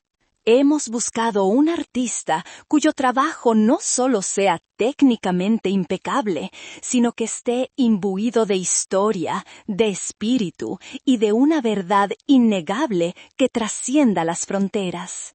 Hizo una pausa dramática. Un maestro de la oratoria, sabiendo exactamente cómo construir la tensión. Nuria contenía la respiración, su pecho inmóvil. Podía ver la última y desesperada esperanza parpadeando en sus ojos. Quizás él estaba a punto de anunciar que había encontrado a ese artista y que ella, de alguna manera milagrosa, podría formar parte de ese descubrimiento, redimiéndose a sí misma. Jean-Pierre entonces se giró y me miró directamente. Y por primera vez esa noche sonrió abiertamente, una sonrisa de profundo respeto, admiración y un cariño genuino. Y hemos encontrado a esa artista, continuó, su voz ahora llena de una calidez que contrastaba con su formalidad anterior. La hemos encontrado no en las galerías de Polanco, ni en las playas de moda de Tulum. La hemos encontrado en las montañas de Oaxaca, en un taller lleno de luz, del sonido rítmico de los telares y del olor a tierra y a flores. Una artista que no sigue las tendencias, porque ella es la fuente de la que beben las tendencias. Una artista que no necesita un logotipo, porque sus manos son su firma. Se acercó y puso una mano sobre mi hombro, un gesto público de apoyo, de alianza, de presentación al mundo. Es un honor y un privilegio para mí y para toda la casa de Maison Dubois anunciar que hemos firmado un contrato de colaboración exclusiva por un valor de 5 millones de euros con la que consideramos la artista textil más importante de México y, sin duda, una de las más grandes del mundo, Madame Pilar Reyes. La cifra, 5 millones de euros, colgó en el aire, vibrando como la nota final de una sinfonía. Era una cantidad de dinero tan obscena, tan fuera de la escala de su comprensión de mi mundo, que pareció romper algo fundamental en el cerebro de Nuria. La reacción fue una cadena de explosiones silenciosas, una serie de cortocircuitos emocionales. Emiliano se quedó boquiabierto, su rostro una máscara de shock absoluto y una repentina, abrumadora, aplastante comprensión. Su mirada iba de Jean-Pierre a mí y luego a sus propias manos, como si se diera cuenta por primera vez de que no sabía absolutamente nada de la mujer que le había dado la vida. La mamá de pueblo era una figura de talla mundial. La vergüenza y el orgullo luchaban una batalla campal en su rostro. Beatriz, la madre de Nuria, emitió un pequeño sonido ahogado, como si le hubieran dado un puñetazo invisible en el estómago. La mujer cuyas manos había despreciado valía más que toda su familia junta. Dalia, en un acto de puro shock neurológico, dejó caer su copa de vino. El sonido del cristal de Bohemia rompiéndose contra el suelo de mármol fue el único ruido en el silencio sepulcral que había caído sobre el restaurante. Fue un sonido agudo, violento, final, seguido por el lento goteo del vino tinto extendiéndose sobre las baldosas blancas como una mancha de sangre. Y Nuria, su rostro perdió todo color. Se volvió de un blanco ceroso, fantasmal, sus labios pálidos y entreabiertos. Sus ojos, antes llenos de una arrogancia brillante, ahora estaban vacíos, vidriosos, fijos en la nada. Parecía una muñeca de porcelana exquisitamente vestida a la que le hubieran quitado el alma de un tirón. Había construido toda su identidad, todo su sistema de valores sobre una frágil jerarquía de valor monetario y estatus de marca. Y en un solo instante, mi madre rústica, la del mantel de picnic, la había superado en una escala que ella ni siquiera sabía que existía. No solo había sido superada, había sido aniquilada. El universo, en su más cruel y poética ironía, la había puesto cara a cara con el verdadero éxito, solo para revelarle, de la manera más pública y humillante posible, que ella estaba del lado equivocado de la ecuación. Jean-Pierre dejó que el peso de su anuncio se asentara en la mesa como una gruesa capa de ceniza volcánica. Permitió que la onda expansiva de la revelación hiciera su trabajo, desmantelando las realidades y las jerarquías que habían gobernado la noche hasta ese momento.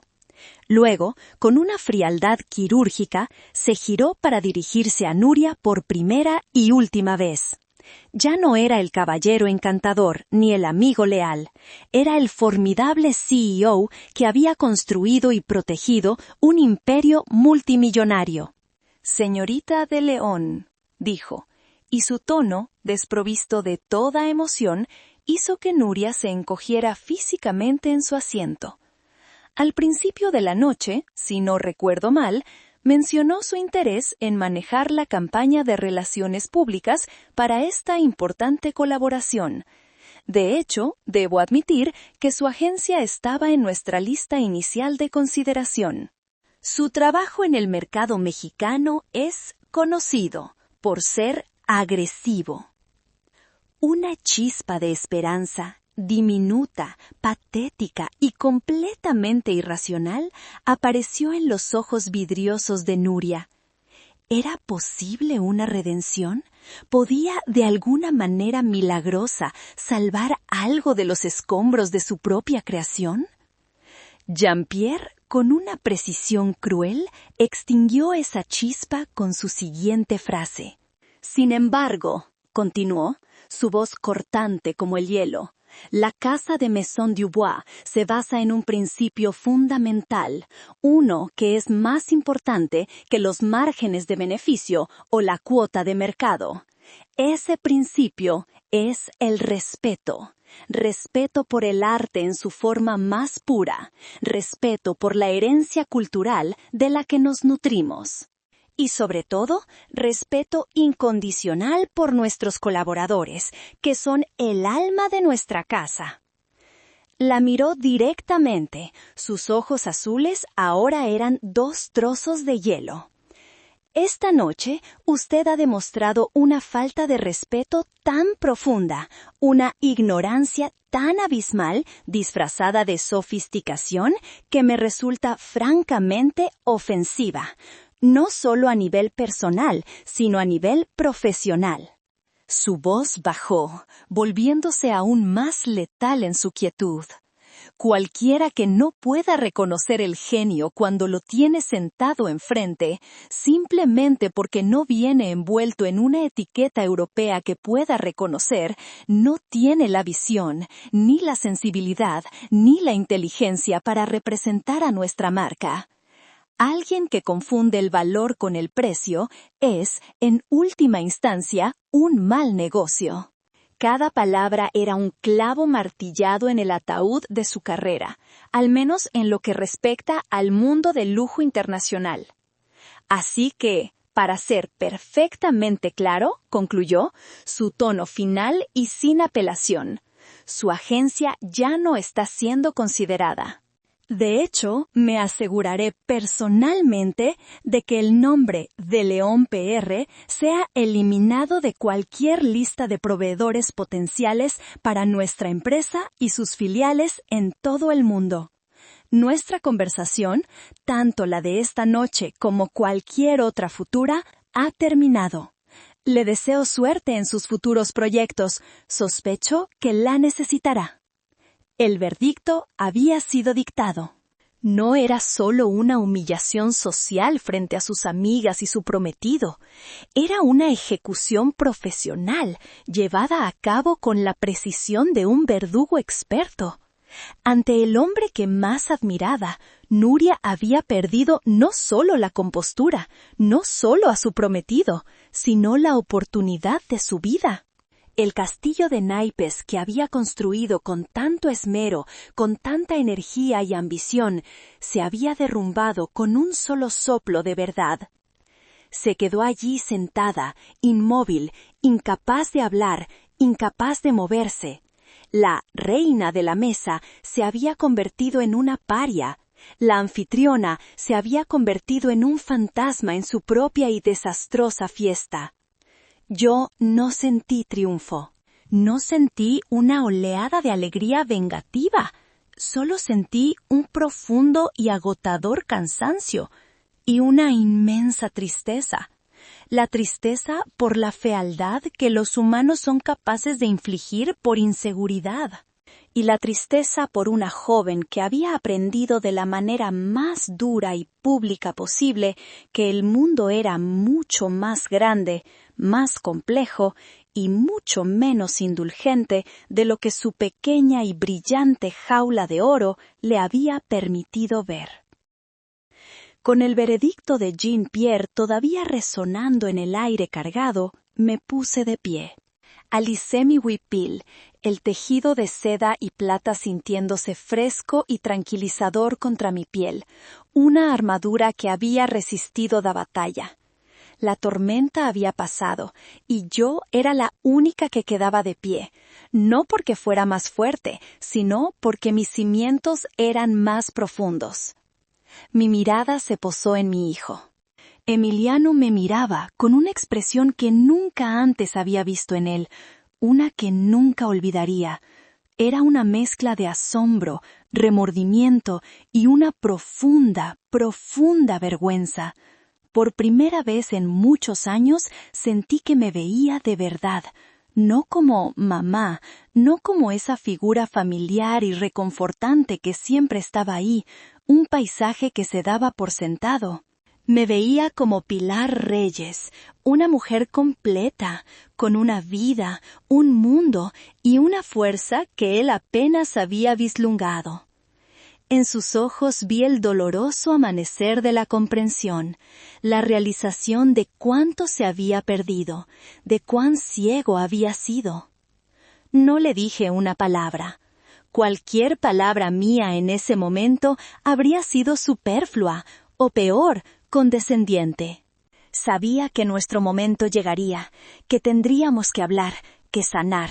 Pero no sería aquí, no en medio de esta carnicería emocional, no sobre las ruinas de la vida de otra persona. Luego mi mirada se desvió por última vez hacia Nuria. Seguía inmóvil, una estatua de sal en medio de la celebración interrumpida. No había odio en mi corazón para ella, ni siquiera había lástima. Solo un vacío, el espacio que antes ocupaba la posibilidad de una relación, la esperanza de una familia. Ese espacio ahora estaba desolado. Con una leve inclinación de cabeza hacia la mesa en general, un gesto final de una cortesía que ya no era necesaria pero que formaba parte de mí, dije las últimas palabras que pronunciaría en esa habitación. Mi voz era tranquila, desprovista de emoción. Gracias por una velada tan reveladora. Jean-Pierre, que había estado esperando pacientemente a mi lado, se adelantó. Con un gesto de una cortesía impecable, un gesto que era a la vez un apoyo y una declaración, me ofreció su brazo. Lo acepté. Juntos caminamos para alejarnos de la mesa. Nuestra salida fue un lento procesional a través de un mar de silencio. El restaurante, que antes había sido un murmullo de ruido y risas, ahora parecía contener la respiración mientras pasábamos. Sentí docenas de ojos sobre nosotros, pero mi atención estaba fija en la promesa de la puerta de salida, en el aire fresco de la noche. No miré hacia atrás. Mientras salíamos a la fría y vibrante noche de la Ciudad de México, el aire fresco en mi rostro se sintió como un bautismo, un lavado de la atmósfera tóxica que dejábamos atrás. Dejamos el mármol, el champán, las mentiras y las ruinas de una vida superficial. ¿Estás bien, ma chère?, preguntó Jean-Pierre en voz baja una vez que estuvimos en la acera, su tono lleno de una genuina y paternal preocupación.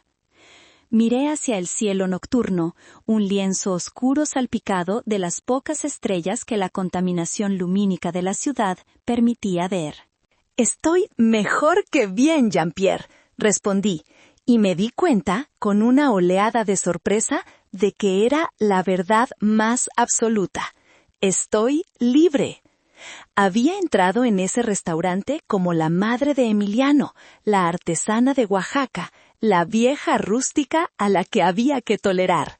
Salí como Pilar Reyes, dueña de mi historia, de mi arte y de mi destino.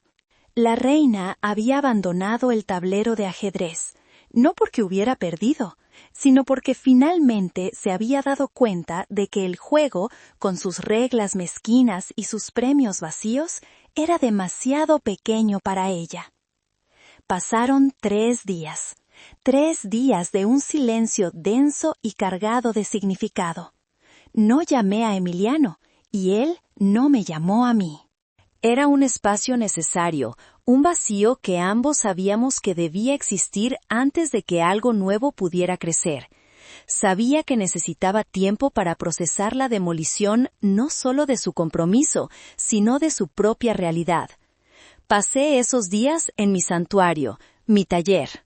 El ritmo rítmico del telar, el olor a lana y a tierra, el movimiento de mis manos transformando hilos en historias, todo eso me centró, me devolvió a mi eje. No había alegría en mi corazón, sino una paz sombría, la calma que sigue a una tormenta devastadora. Al cuarto día apareció en mi puerta en Oaxaca. No había avisado. El sol de la tarde estaba empezando a dorar las paredes de adobe cuando oí el sonido de un coche de alquiler deteniéndose en el camino de tierra.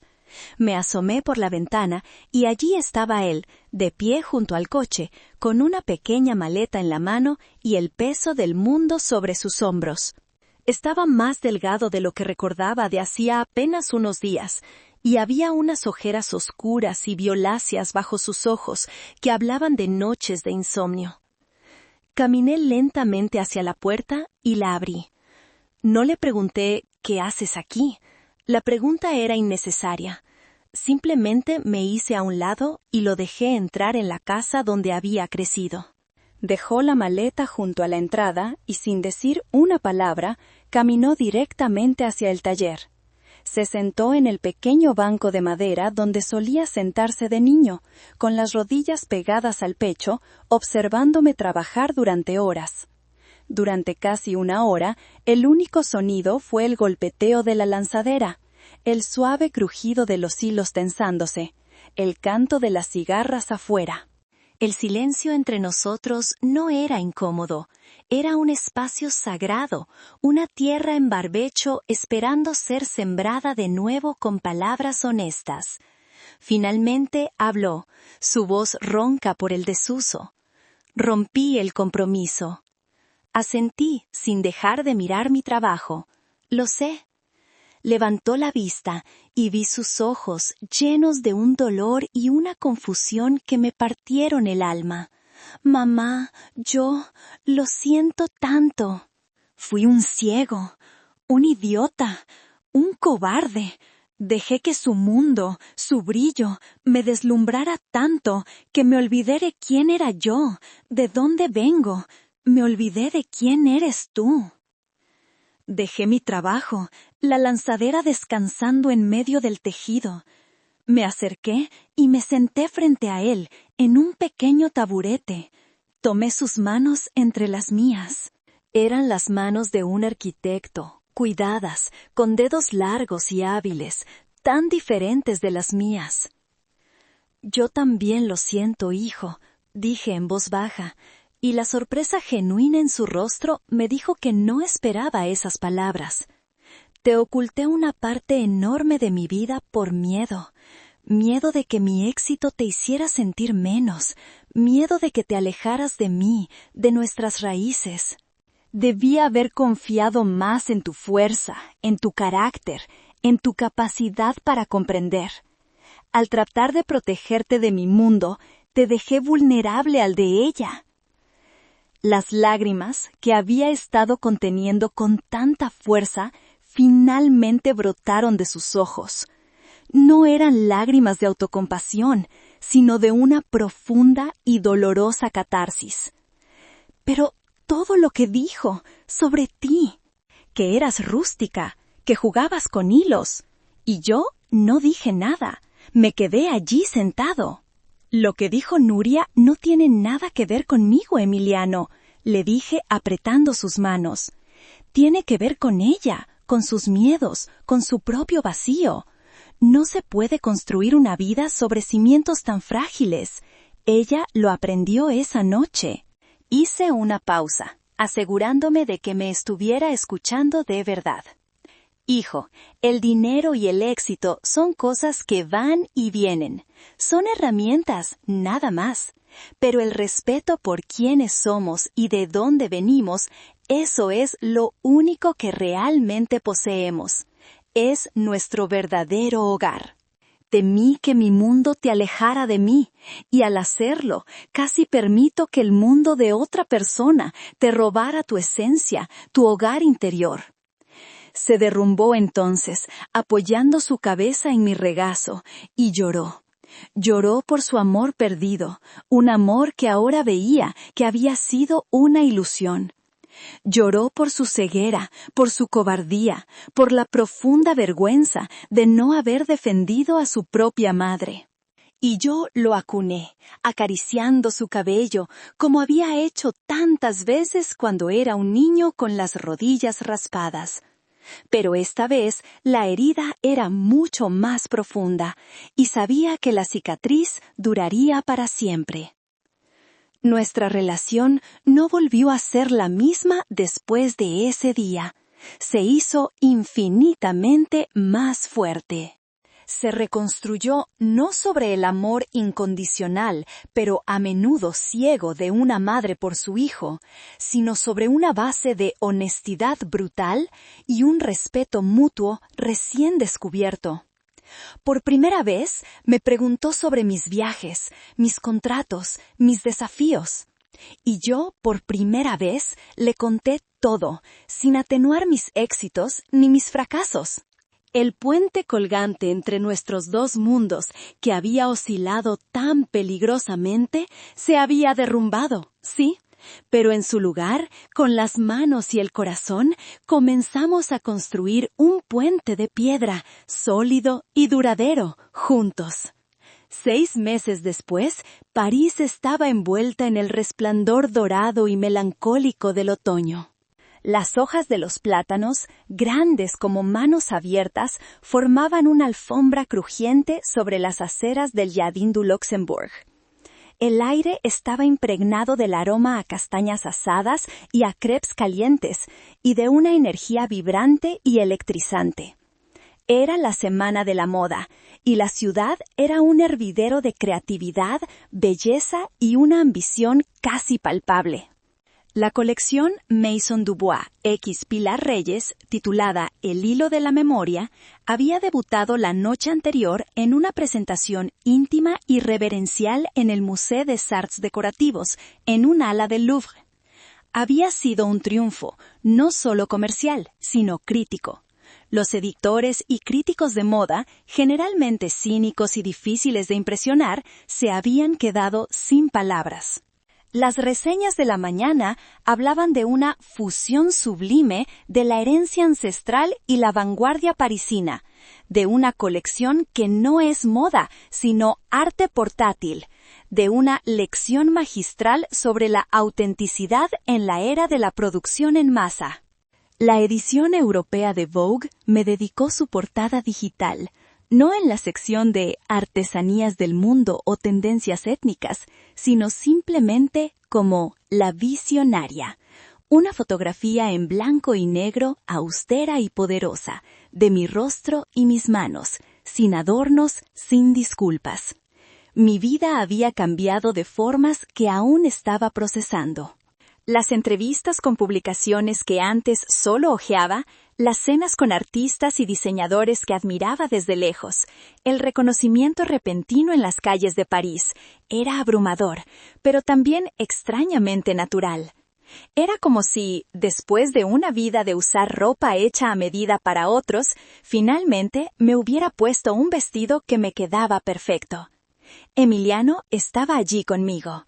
Había pedido un mes de excedencia en su prestigioso estudio de arquitectura para acompañarme, para ser mi apoyo, mi traductor ocasional y, lo más importante, mi hijo.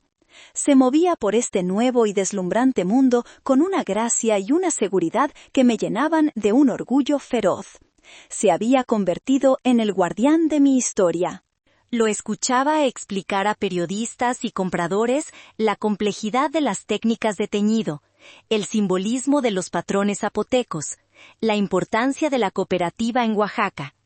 Había reclamado su herencia, no como una carga vergonzosa, sino como una fuente inagotable de fortaleza y orgullo. Esa tarde estaba sentada en una mesa en la terraza de Les Deux Magots, en Saint-Germain-des-Prés, un café legendario que había sido el refugio de Simone de Beauvoir y Jean-Paul Sartre. Estaba con Jean-Pierre. Nuestra colaboración profesional se había transformado, de manera orgánica y natural, en una amistad profunda, basada en el respeto mutuo, la admiración por el trabajo bien hecho y un sentido del humor irónico y compartido. Así que, dijo Jean-Pierre, removiendo su pequeño y potente espresso, sus ojos azules brillando con diversión. La vieja rústica ha conquistado París. ¿Quién lo hubiera dicho? Me reí, una risa genuina y liberada. Tú lo dijiste desde el principio, Jean-Pierre. Tú lo supiste cuando yo misma dudaba. Yo solo reconocí la verdad cuando la vi, ma chère, respondió con seriedad. El mundo, con su habitual lentitud, simplemente se está poniendo al día. Mientras charlábamos sobre los planes para la segunda fase de nuestra colaboración, mi teléfono vibró sobre la mesa de mármol. Era un correo electrónico. La dirección del remitente no me resultaba familiar, una combinación de letras y números sin sentido.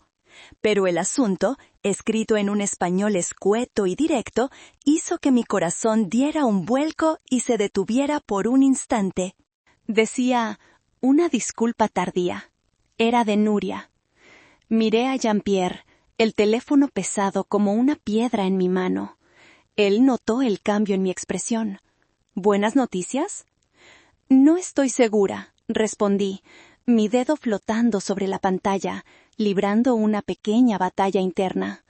Una parte de mí quería borrarlo sin leerlo, cerrar esa puerta para siempre. Otra, una curiosidad mórbida o quizás una necesidad de cierre, me instaba a abrirlo. El pasado, al parecer, aún no había terminado conmigo. Finalmente, con un suspiro que pareció llevarse el último vestigio de la tensión de aquella noche lejana, la curiosidad, o quizás una necesidad más profunda de comprensión, ganó la batalla. Abrí el correo. El texto era largo y estaba escrito en un español simple y directo, desprovisto de la jerga pretenciosa y los anglicismos que solía usar. Era la voz de una persona diferente o de alguien que intentaba serlo. Pilar. Dudo que este correo le llegue alguna vez, y si lo hace, dudo que lo lea, y si lo lee, entendería perfectamente que lo borrara en el acto. Pero siento que debo escribirlo. No por usted, no para pedir algo, sino por mí. Necesito decir estas palabras, aunque solo sea al vacío, como una confesión en una iglesia oscura y vacía. La noche de la cena en Au Pied de Cochon destruyó mi vida tal y como la conocía. Y sé, con una claridad que me ha costado meses de insomnio y terapia aceptar, que fui yo, y solo yo, quien empuñó el martillo. Perdí a Emiliano. Al principio pensé que era por la humillación, por el dinero. Ahora sé que lo perdí mucho antes, cada vez que lo hacía sentir avergonzado de sus raíces, cada vez que menospreciaba lo que él amaba. Lo perdí porque nunca lo vi realmente a él, solo veía cómo encajaba en la imagen que yo quería proyectar. Perdí la oportunidad profesional más grande que jamás tendré. Durante semanas, las puertas se cerraron en mi cara. Nadie en el mundo de la moda quería asociarse con la chica que insultó a Pilar Reyes. Mi nombre se convirtió en una anécdota, una historia con moraleja que se cuenta en cócteles. Me convertí en un meme en mi propio mundo. Perdí el respeto de mis amigos y mi familia. Vi la decepción en los ojos de mis padres, no por lo que hice, sino porque había fracasado tan públicamente. Y lo más importante, perdí la imagen que tenía de mí misma, esa imagen brillante y exitosa que había construido con tanto cuidado. Cuando se hizo añicos, descubrí que no había nada detrás. Durante meses la odié, la culpé de todo. Me dije a mí misma que usted me había tendido una trampa, que había planeado esa noche para humillarme. Era más fácil odiarla a usted que odiarme a mí misma. Pero la verdad es mucho más simple y mucho más dolorosa. Usted no hizo nada más que ser usted misma. Fui yo la que la insultó. Fui yo la que la subestimó. Fui yo la que construyó un mundo tan pequeño, tan frágil y tan falso, que una sola ráfaga de verdad lo hizo añicos. He estado en terapia. He vuelto a Oaxaca, no a los resorts de la costa, sino a los pueblos de los valles. He intentado aprender, escuchar, ver. Me he dado cuenta de que mi obsesión por las marcas, por el estatus, por la aprobación de los demás, no era más que un intento desesperado de llenar un vacío interior aterrador. Le tenía envidia a Pilar, no por su éxito, del cual no sabía nada, sino por su autenticidad. Usted sabía quién era. Yo no tenía ni la más remota idea. No pido su perdón. Sé que no lo merezco. Solo quiero que sepa, por si le sirve de algo, que la lección que me dio esa noche, por brutal y humillante que fuera, fue una que necesitaba desesperadamente. Me obligó a mirarme en el espejo por primera vez en mi vida, y odié con toda mi alma lo que vi. Estoy tratando de cambiar. Me mudé a Madrid, donde nadie me conoce. Tengo un trabajo pequeño, anónimo. Estoy leyendo, estoy escuchando. No sé si lo lograré, pero estoy tratando. Nuria. Terminé de leer y el café frente a mí se había enfriado. La tarde parisina seguía su curso a mi alrededor, indiferente. No sentí la satisfacción de la victoria, no sentí el placer de la revancha. Sentí una profunda y abrumadora melancolía. Una tristeza por el dolor que había sido necesario para que una joven comenzara, solo comenzara, a encontrarse a sí misma. Cerré el correo. No respondí. ¿Qué podría decir? Cualquier palabra de consuelo se sentiría falsa, condescendiente. Cualquier palabra de aliento, inmerecida. Algunas jornadas, las más importantes, deben caminarse en soledad. Levanté la vista. París seguía allí, indiferente y hermosa. Mi hijo estaba esperándome en el hotel para cenar. Un nuevo proyecto, una colaboración fascinante con tejedores de la India, estaba en el horizonte.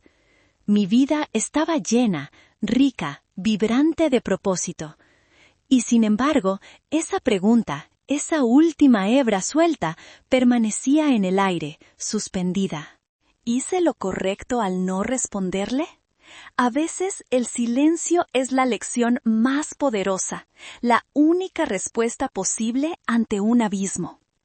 Pero una pequeña parte de mí, la parte que siempre busca tejer y remendar en lugar de cortar, se pregunta si el perdón es un camino que debería haber explorado.